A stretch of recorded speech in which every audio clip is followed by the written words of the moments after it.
Hi hello welcome back to our channel అమ్మ చేతుల మనవరు వంట. ఈరోజు నేను బీట్రూట్ చట్నీ చేస్తున్నా. ముందుగా పాన్ పెట్టుకొని పచ్చిమిర్చి హాఫ్ కట్ చేసుకొని వేసుకోవాలి.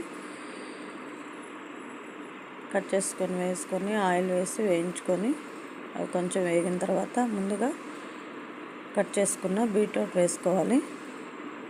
బీట్రూట్ వేసుకొని మంచిగా వేయించుకోవాలి. అందులో కొంచెం సాల్ట్ వేసుకోవాలి. సాల్ట్ చింతపండు వేసుకుంటే మగ్గుతుంది.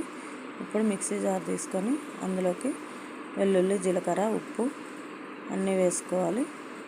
వేసుకొని మనం ముందుగా వేయించి పెట్టుకున్న పచ్చిమిర్చి బీట్రూట్ మిశ్రమాన్ని వేసుకొని మిక్సీ పట్టుకోవాలి.